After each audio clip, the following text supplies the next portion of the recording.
Bienvenidos a la quinta y última parte sobre el documental de los Testigos de Jehová. En esta analizaremos el papel que juega la ciencia médica en la religión de los Testigos de Jehová.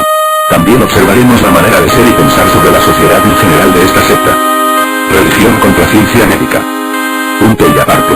Es sobre su punto de vista a la medicina. Ven a la medicina científica y alópata como un medio oscuro, donde los miembros no pueden aceptar donaciones de órganos ni sangre. De hecho, cosas como la prohibición de las transfusiones y la ingesta de alimentos que tuvieran sangre no estuvieron siempre presentes en este colectivo. La ingesta de alimentos con sangre se prohibió en 1931 y en 1945 fue cuando se prohibieron expresamente las transfusiones. También estuvieron prohibidas las vacunaciones y el trasplante de órganos. Al principio, no se castigaron a aquellos que recibían una transfusión, pero, más tarde en 1961, fue cuando empezaron a castigarlo duramente. Podría producir la prolongación inmediata y temporal de la vida, pero con el coste de la vida eterna para un devoto miembro. A partir de ahí, surgieron gran cantidad de críticas hacia la transfusión de sangre, que si no aumentaba la supervivencia, que si era peligrosa y había provocado numerosas muertes por su culpa y algunos incluso optaron por llevar encima una pequeña tarjeta que informaba que era testigo de Jehová y que rechazaba de forma absoluta la transfusión. 1. Si el testigo de Jehová previa a una cirugía declara expresamente que no quiere recibir ninguna transfusión, ya existan o no complicaciones, en principio, el médico debe respetar la decisión del paciente. Lo que ocurre en la realidad es que hay médicos que respetan su decisión y médicos que no. Después ocurre que la justicia tampoco está muy clara en este asunto y hay quienes castigan la desobediencia del médico y otros que no. 2. Si el testigo de Jehová, ya sea debido a una emergencia o a una complicación repentina, no llega a declarar su oposición a la transfusión, se le puede realizar la transfusión para tratarle. 3. Si el paciente es un menor de edad, y los padres, testigos de Jehová, se niegan a la transfusión para tratarle. Se ignora a los padres y se acude a los tribunales para que permita la transfusión. Si el caso es de urgencia, se ignora a los padres y se transfunde directamente. Después se acude a los tribunales. Estos suelen valorar positivamente en casi todos los casos el comportamiento del médico, ya que el derecho a la vida del menor está por encima de las creencias religiosas de los padres. Soy testigo personal de una familia de este culto, los cuales dejaron morir a una hija y hermana enferma de los riñones, con tal de rechazar un trasplante y vivir entre comillas eternamente. Esto pasó antes del año 2000. De hecho, ellos se sienten orgullosos. En la revista Despertar del 22 de mayo de 1994 la organización dirigente alienta a los jóvenes testigos a dejarse morir antes de insertarse una transfusión de sangre, y muestra fotos de jóvenes que se dejaron morir por lavarles el cerebro en la misma. Como pueden ver, es una estupidez que existan religiones que, además de lo ya observado, atenten contra el derecho inalienable a la vida y a la felicidad de uno de sus miembros. Los testigos de Jehová no tienen totalmente prohibida la transfusión de sangre. Desde el 14 de junio del 2000 en Watchtower, la publicación oficial de los Testigos de Jehová, dicho de otra forma, el testigo de Jehová que acepte una transfusión cometerá un pecado pero no será expulsado de su religión. Solo que esa es una declaración pública. Pero dentro de las filas de la secta, todo es totalmente diferente. Cada año decenas de testigos de Jehová mueren por el tema exclusivo de las transfusiones de sangre.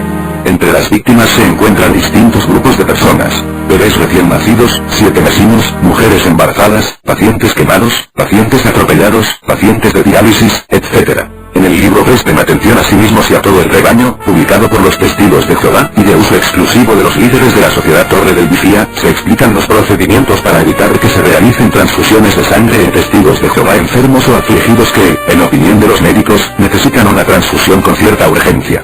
Veamos algunas de estas instrucciones. Aún antes de entrar en el hospital, puede que algunos necesiten ayuda para asegurarse de que los documentos médicos y legales sean apropiados y de que se haya hablado con el personal médico necesario para evitar una transfusión. G91, S8, 3, páginas 3, 8. Kilómetros S, páginas 3, 6, del libro Presten atención a sí mismos y a todo el rebaño. Si el paciente se encara con la cuestión de la sangre, los ancianos pueden hacer mucho para mantener la situación calmada y razonar con médicos y con familiares incrédulos. En ocasiones poco frecuentes alguna situación pudiera requerir vigilancia de 24 horas. Todo anciano debe tener una copia de la lista de nombres y números telefónicos de los miembros del comité. El adoctrinamiento y el lavado de cerebro en los miembros del culto llega a tal nivel que ellos mismos rechazan las donaciones de órganos o trasplantes voluntariamente. La semana pasada un chico testigo de Jehová, Josué Caulay, de 15 años, sufrió un accidente y murió al negarse a transfundirse sangre, y de estos hay muchos casos en Google, pueden revisarlos si lo desean. No estoy en contra de que una persona sea religiosa y adore a su Dios. Pero todo tiene su límite, y ese límite es cuando la vida de un ser humano está en juego. ¿Le parece a usted correcto el comportamiento de los ancianos ante una urgencia médica? ¿Cree usted que Dios prefiera sacrificar nuestra vida por la cual sacrificó a su hijo que por prejuicios de una secta? Falsa superioridad moral. Una de las cosas que en verdad es molesto de estas personas es la superioridad con la que ven al mundo.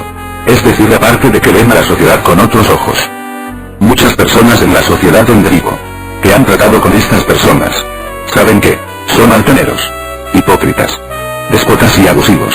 Es decir, como ellos están a otro nivel, y no en nuestro universo mundano, creen que pueden tratar a los que no somos de su secta como personas ignorantes e incultas. Tienen un aire de superioridad de que lo saben todo. Una forma de ser que no va acorde con una religión que predica la paz y el amor. Somos cabras. Y la secta tiene administradores y ancianos los cuales les incultan desde menores que ellos pueden tratarte como inferior porque saben algo que los que no estamos en su grupo no sabemos. La superioridad con que estas personas se creen se aprecia desde la calle o donde ves a la hermanada ya que se visten de traje para salir a predicar. O para sus reuniones maratónicas los domingos o días festivos que señale su secta. Otra cosa. Cuando te mandan a hacer un trabajo, tú como ser mundano y cabra que eres, debes hacer un trabajo impecable. Y lo revisarán 10 veces antes de pagarte. No sin antes buscar regatearte los precios. Esa característica se ve en muchos miembros mayores. No es solo coincidencia de una u otra persona. De igual modo, si son profesionistas o hacen labores generales como carpintería, plomería y empleos generales, cobran bastante bien, porque creen que su trabajo tiene más valor que otro. También, muchas personas hablan de la forma cruel y déspota que los cuerpos gobernantes y ancianos tratan o reprenden a los miembros de la secta, sea por algún error cometido, o por conductas que están mal en el salón del reino. Toda esa forma de ser y de tratarte, te hace pensar y decir si estos son los hermanos y son peores que los ateos. Existe un rumor donde los hacen creer que, como un pueblo de su tergiversado testamento, tuvo que robar para desarrollarse. Entonces, ellos deberían de robar y aprovecharse del mundo externo, o sea nosotros, para poder crecer y desarrollarse. El problema que los ancianos y líderes de grupo se aprovechan de los mismos miembros de la secta. Una cosa muy graciosa es que aunque la secta está, abro comillas, apartada del mundo, cierro comillas, se les permite a las nuevas generaciones de jóvenes de hijos de miembros de la secta, escuchar música de bandas y grupos normales. Pero también tiene sus bandas de música que tocan rock, pop y hasta música norteña, con las mismas retailas que escuchan todo el día en el templo. Conclusión. Después de escuchar sobre todos los aspectos negativos de la secta, ¿cree usted que una secta, en la cual reina, no la ley del hombre, sino las tergiversadas partes de una Biblia mutilada a la vista de los ancianos? Una religión que mantiene a la oscuridad miles y miles casos de pedofilia, abusos de autoridad, robos y estafas, abusos en hacer trabajar gratuitamente para servir a su Dios, vendiendo libros y predicando su palabra. Una religión que ha hecho falsas promesas del fin del mundo, y que permite que sus miembros mueran, y una religión que predica el amor a Dios, mientras en sus publicaciones incluye mensajes subliminales. Sea la religión indicada para usted y su familia. Mucha de la información aquí obtenida es fruto de personas que fueron dañadas por la misma secta, obtenida de internet, con fuentes y testimonios de exmiembros decepcionados por sus carismáticos ancianos. Es por ello que ellos repudian internet, porque gracias a ellas salen a la luz casos e información de este tipo. Por eso repudian las leyes humanas, porque sin ellas pueden actuar impunemente dentro de sus salones del reino. Admito que puede que haya puntos positivos en sus miembros como la dedicación y el sacrificio, pero no pueden existir tantos casos en internet y ser todos ellos parte de una mentira o una conspiración. Es como si alguien dijera que todos los casos de abusos en niños por los padres pederastas son mentira. Esto es real, y esta oscura secta debería de tener más vigilancia, o control, por parte, no de las autoridades, sino de las personas normales, para exigirles un cambio o el fin de esta falsa doctrina. Si usted es testigo de Jehová, y se siente con el valor moral de confrontarme, primero confronte a sus ancianos y hágales ver estos hechos. Admito que alguna vez me interesó esta secta, por lo positivo de ver a sus miembros felices por la calle, porque siempre andan felices. Pero después de leer y enterarme decidí hacer este documental, para que usted esté informado, y tenga un punto de vista sin tendencia. No le voy a decir cuál es la religión que es buena. Adore al Dios que usted elija, pero siempre trate a sus semejantes como quiere ser tratado. Gracias por ver este documental. Espero haya sido de su agrado. Pueden ver las referencias en el calce del vídeo. Pueden informarse en Wikipedia sobre todo lo que se ha tratado aquí. Me despido de todos ustedes. Gracias por ver este vídeo. Los saluda el editor.